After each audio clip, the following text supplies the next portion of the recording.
Bueno, dentro de los antecedentes de G-2, primero es importante definir qué es el momento magnético.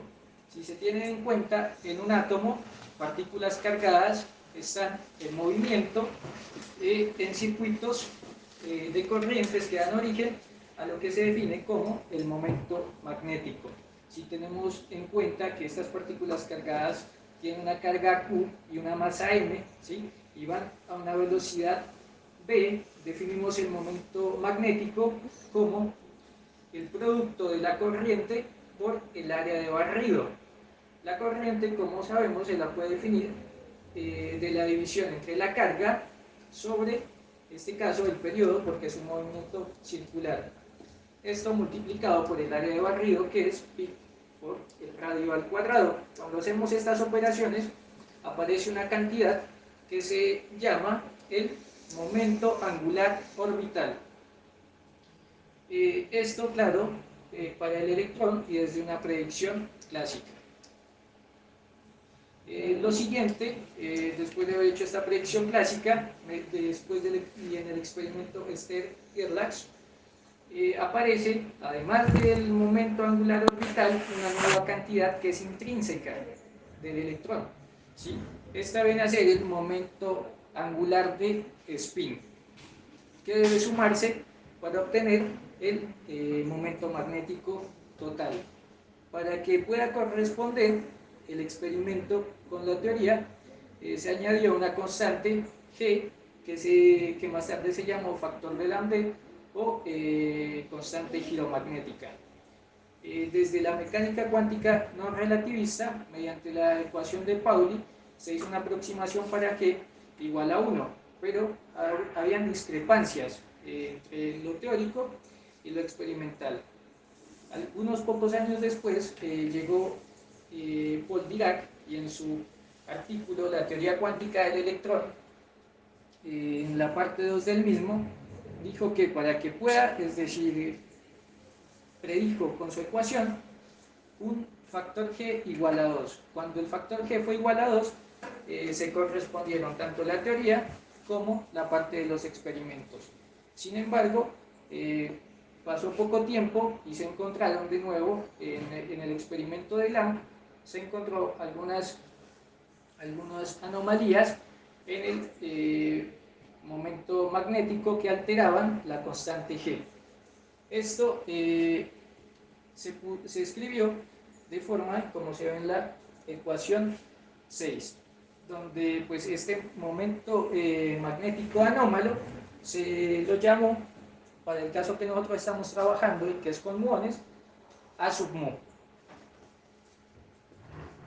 Bueno, eh, cuando ya después se hizo, es decir, se quiso hacer una profundización en la medida de esta constante G. En lo que correspondió al electrón, esta medida se pudo solucionar. Conforme se profundizó en el experimento, la parte teórica y la experimental llegaron a un acuerdo. La parte teórica pues se calculó gracias a los resultados que obtuvo Schwinger. Después, en 1958, Leon Lederman sugirió hacer el mismo experimento, pero con muones. ¿Qué pasó? Que 20 años después, una vez más, en 1978 en el CERN, se calculó las correcciones, pero esta vez el resultado teórico con el resultado experimental discrepaban para el caso de los muones. Y tal fue la discrepancia que en la actualidad, con el último experimento que se tiene para el caso, se llegó a una diferencia de 4.1 sigmas en, tanto en la discrepancia pues, teórica y experimental. Dentro de lo que nosotros estudiamos, ¿sí? Tenemos en cuenta la anomalía a un loop, ¿sí? Que es la parte que más aporta al momento magnético anómalo. ¿Qué tenemos aquí? Un muón que llega, ¿sí? Un muón que llega, él emite un fotón virtual, ¿sí? Y como está sometido dentro del experimento a un campo magnético y sabemos que las partículas mensajeras de los campos magnéticos son los fotones.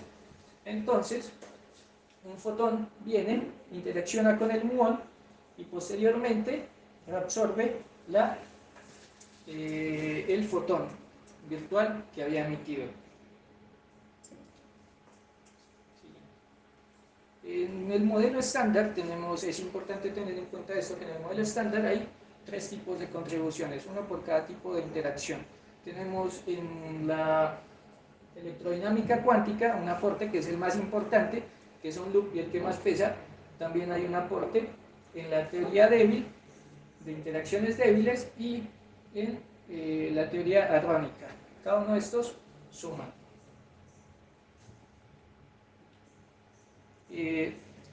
Para nosotros, el caso que nos correspondió, es decir, el caso de investigación en nuestro trabajo de grado, se centró en el cálculo, ¿sí?, de ese momento magnético anómalo. Para ello es importante, pues, después del diagrama de Feynman, plantear lo que se llama la amplitud de dispersión.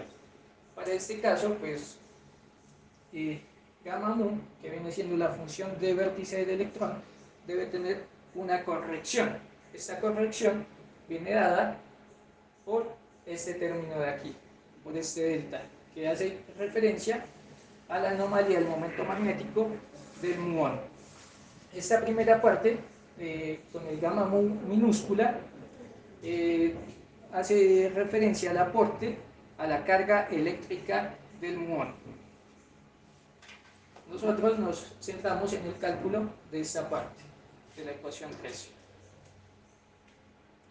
Bueno, una vez usamos las reglas de Feynman, ¿sí?, para los propagadores, tenemos en cuenta que tenemos tres propagadores, ¿sí? Entonces tenemos de acuerdo con la regla de Feynman, hay nuestros propagadores y asimismo los respectivos vértices. Las deltas vienen a hacer referencia a la conservación de los momentos en cada vértice. Después de aplicar las propiedades de las matrices gamma y también el álgebra de Dirac correspondiente, se llega a una expresión para la función de vértice de este tipo, ¿sí?, donde es importante separar, ¿sí?, o estudiar el numerador y el denominador por aparte. Veamos por qué. Para el denominador se aplicaron lo que se llaman los parámetros de Feynman. Feynman, en su libro Electrodinámica Cuántica, dice que, es decir, este es un truco más para poder simplificar las ecuaciones integrales que aparecen dentro de la electrodinámica cuántica. Su truco consiste en que, en la anterior diapositiva miramos que habían tres factores en el denominador, de modo que estos tres factores se ven aquí representados en esa n. Entonces, al tener tres factores, n sería igual a 3. Aquí llegaríamos igual a 3 para x1, x2, x3 representados por x, y, z, y asimismo para las demás cantidades. Después, aplicando los parámetros, ¿sí?, y de nuevo, pues haciendo un poco de álgebra, se obtiene esta expresión de aquí. Luego toca seguir tratando el denominador de tal forma que se llegue a una expresión más sencilla entre comillas, que tiene esta forma, y cuando se logra esta forma para el denominador, ya lo dejamos ahí y se procede a trabajar con el numerador. En el numerador también requiere un tratamiento especial y se debe dejarlo de tal forma que se lo pueda comparar, es decir, se lo deja usando de nuevo el álgebra de Dirac, de tal forma que se lo pueda comparar con la ecuación, con la identidad de Gordon, y además con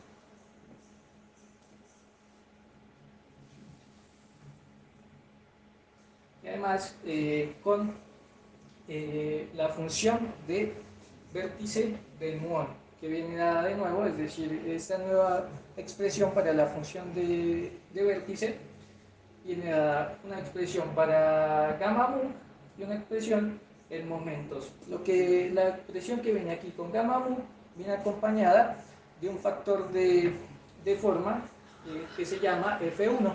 Si este factor de forma nos habla de la contribución de la carga del electrón. A nosotros lo que nos interesa es el cálculo del factor de forma F2. En este punto, ya que este hace pues, referencia a la contribución del momento magnético anómalo del muón. Como nos interesa F2, entonces tomamos todo lo que es todo lo que pertenece a esta parte, ¿sí? De momentos, y se plantea por comparación esta integral. Pero aquí surge otro problema. Hay que recordar que todo esto está en el espacio de Minkowski y es necesario pasarlo eh, en el espacio de Minkowski. Es demasiado complicado integrar por coordenadas esféricas. Entonces lo que se hace aquí es pasar al espacio euclidiano aplicando, aplicando la variable compleja. Y pues se aplica esta propiedad, digo, esta operación matemática que pues de variable compleja, como ya lo dije, que se llama la rotación de Wigner. Después de hacer estos pasos, se llega a esta forma donde ya no estamos en el espacio Minkowski, sino que estamos en el espacio euclidiano, ¿sí? En este caso hacemos la integración sobre una esfera cuatrodimensional, obteniendo este resultado. Como vemos, el denominador, después de todos estos procesos, se ha reducido a este delta que nos aparecía en el cálculo del denominador. Posteriormente sustituimos este resultado en nuestro factor de forma F2, que es el que nos interesa, y después de algunos pasos matemáticos más, ¿sí? Aplicando la solución para esa delta, se obtiene que F2 es igual a alfa sobre 2pi, donde alfa es la constante de estructura fina. Este cálculo fue realizado por primera vez por Schwinger en 1948, en su caso para el electrón. De aquí la relación que miramos en las primeras diapositivas, G, ¿sí? Sería igual a 2, ¿sí? Que es factor de qué, como se miró, F1, ¿sí? Es una por condición de renormalización, que es igual a 1, más el F2, que se definió como la anomalía magnética, y que pues ya se determinó como la constante de estructura fina, como ya lo dije, sobre 2pi. En el primer cálculo se determinó, en el primer cálculo teórico se determinó un valor para esa anomalía magnética de 0.001162 y experimentalmente comparándolo con el resultado de 1978 para el muón, se conoció que experimentalmente el valor de la anomalía era de 0.001145, donde vemos una discrepancia en las dos últimas cifras. Ahora, dentro de nuestro estudio, ¿sí? Esta vez se usó para solucionar esta anomalía se usó un campo escalar exótico neutro singlete. Para ello se comenzó con un cálculo general, ¿sí?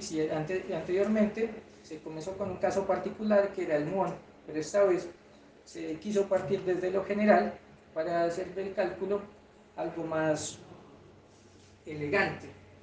Entonces se introdujo este campo escalar neutro, ¿sí? Que no está dentro del modelo estándar, y se propuso que un leptón, ¿sí? Que un leptón viniera, emitiera un campo escalar neutro, una partícula escalar neutra, y después siguiera su camino. Una vez más, esto está sometido a un campo magnético. viene un fotón, ¿sí?, que interacciona con nuestro leptón y posteriormente lo que hace es reabsorber el campo escalar y seguir su camino. En este caso es importante ver que lo único que va a cambiar son los vértices de interacción y también este propagador. En el caso anterior, para el caso del muón, se tenía un propagador de fotones. En este caso pues ya es un propagador que corresponde a nuestra partícula escalar. El lagrangiano interacción lo tomamos de un modelo propuesto en el artículo que tuvimos como referencia y a cuyos resultados pues replicamos. A partir del lagrangiano interacción se pudo calcular el vértice de interacción que esta vez se va a usar. De nuevo, usando pues las debidas reglas de Feynman, se planteó la amplitud, ¿sí? Y una vez más, mediante pues, el álgebra de Dirac, se llegó a dividir entre el numerador, ¿sí?, y el denominador, donde se aplicaron las mismas herramientas,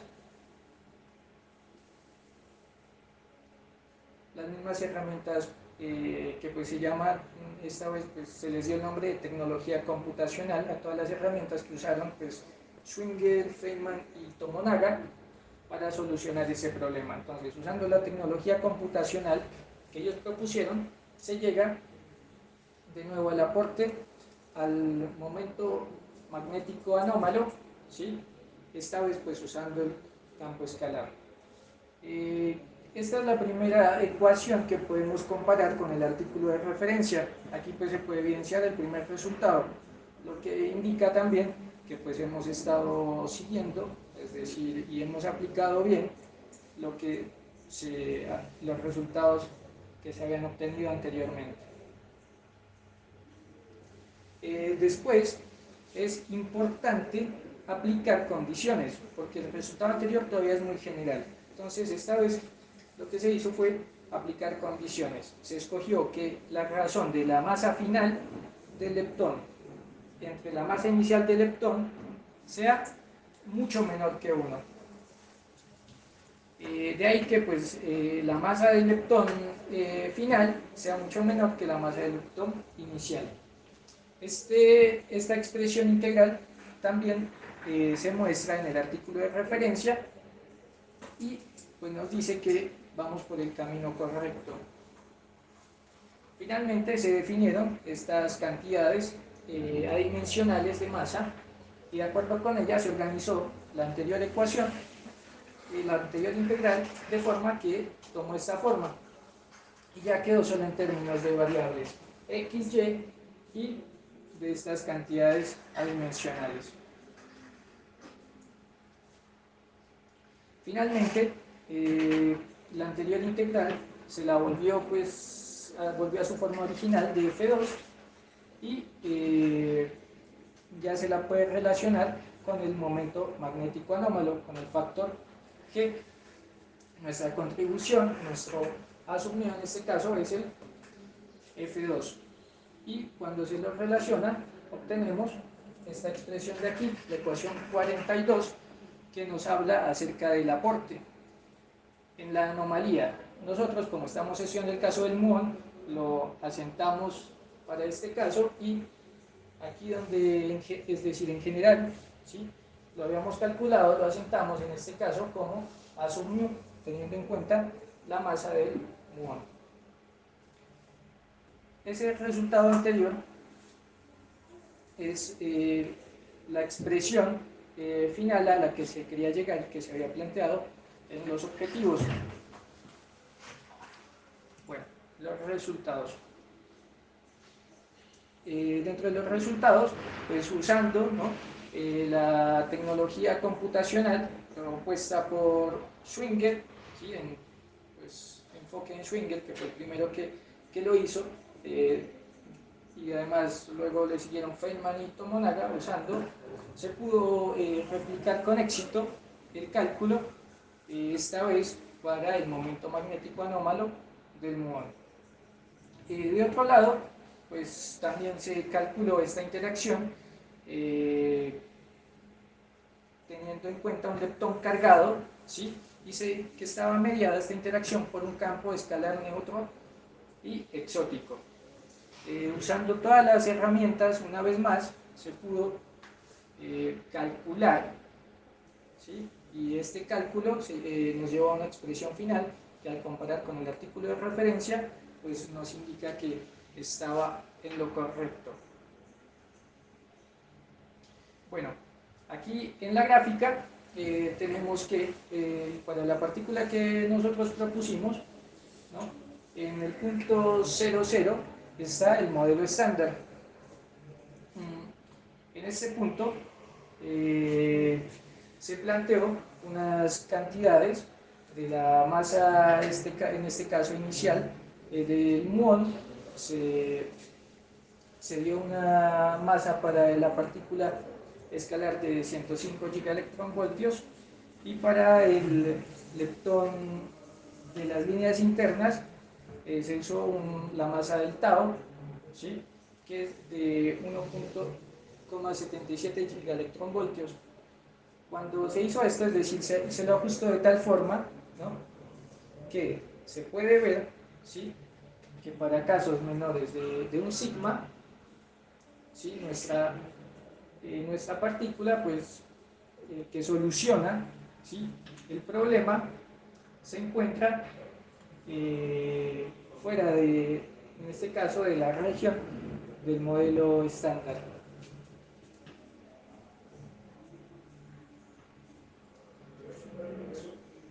Bueno, lo que hicimos fue, como dije una vez más, concluir,